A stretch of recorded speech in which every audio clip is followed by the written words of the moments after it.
บันสัตว์ทะเลหายากหลายชนิดลดจำนวนลงอย่างรวดเร็วอยู่ในสถานภาพใกล้สูญพันธุ์ทั้งการถูกคุกคามด้วยภัยที่เกิดจากน้ำมือของมนุษย์และภัยธรรมชาติทั้งทางตรงและทางอ้อมกรมทรัพยากรทางทะเลและชายฝั่งกระทรวงทรัพยากรธรรมชาติและสิ่งแวดล้อมได้เล็งเห็นถึงความสำคัญในเรื่องดังกล่าวได้ร่วมมือกับเครือข่ายอนุรักษ์สัตว์ทะเลหายากของจังหวัดตราดได้เชิญกลุ่มสมาชิกใหม่ที่จะเข้าร่วมเครือข่ายในพื้นที่บริเวณอ่าวตราดและประเทศเพื่อนบ้านอย่างกัมพูชาที่สนใจเรื่องนี้อย่างจริงจังมาเข้าร่วมอบรมเชิงปฏิบัติการช่วยชีวิตสัตว์ทะเลหายากเบื้องต้นในพื้นที่อำเภอคลองใหญ่จังหวัดตราด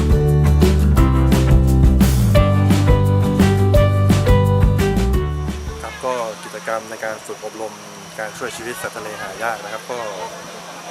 ปัจจุบันนี้สัตว์ทะเลหายากนะครับอย่างประเภทโลมาพยูนอะไรพวกนี้นะครับมันก็จะมีการเกยตื้นนะครับพบเห็นการเกยตื้นบ่อยนะฮะก็การฝึกอบรมตรงนี้ก็เป็นการสร้างเครือข่ายนะครับให้มีความรู้ความเข้าใจนะครับในการช่วยเหลือสัตว์ทะเลหายากนะครับซึ่งเมื่อเครือข่ายนะครับที่เป็นคนในชุมชนเนี่ยนะครับพบเห็นเนี่ยนะครับเขาสามารถปฐมพยาบาลเบื้องต้นนะครับเพื่อคอยทางเจ้าหน้าที่หรือว่าทางสัตวแพทย์นะครับที่มีความรู้นะครับมาช่วยเหลือชีวิตได้นะครับซึ่งความสำคัญของมันก็คือชุมชนนะครับส่วนมากตัวชุมชนเนี่ยจะเป็นผู้พบเห็นก่อนนะครับเพราะฉะนั้นการที่เข้าไปช่วยเหลือในครั้งแรกได้ถูกวิธีนะครับก็จะเป็นการลดความเสี่ยงที่สัตว์ทะเลหายากเหล่านี้จะเสียชีวิตครับ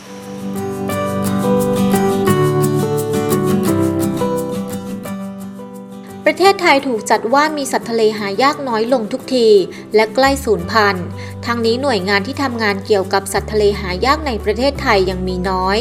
โดยเฉพาะการทำงานเกี่ยวกับการช่วยชีวิตสัตว์ทะเลหายากในปัจจุบันยังขาดแคลนบุคลากรที่มีความรู้เกี่ยวกับการช่วยชีวิตสัตว์ทะเลเกยตื้นกรมทรัพยากรทางทะเลและชายฝั่งได้เผยถึงสาเหตุการเสียชีวิตสัตว์ทะเลหายากในพื้นที่จังหวัดตราดเป็นพื้นที่ที่มีการเกยตื้นของสัตว์ทะเลหายากเป็นจำนวนมาก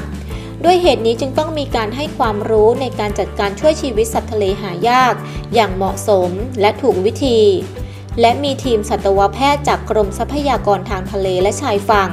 มาให้ความรู้ถึงลักษณะอาการของสัตว์ทะเลที่มาเกยตื้น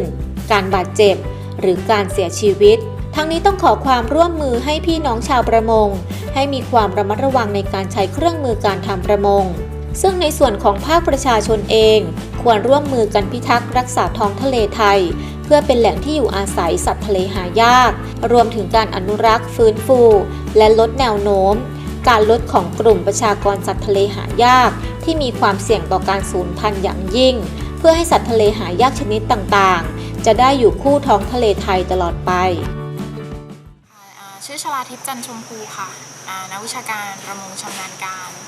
จากศูนย์วิจัยและพัฒนาทรัพยากรทางทะเลและชายฝั่งอ่าวไทยฝั่งตะวันออกนะคะภายใต้กรมทรัพยากรทางทะเลและชายฝั่งค่ะวันนี้เป็นตัวแทนของทางกรมนะคะโดย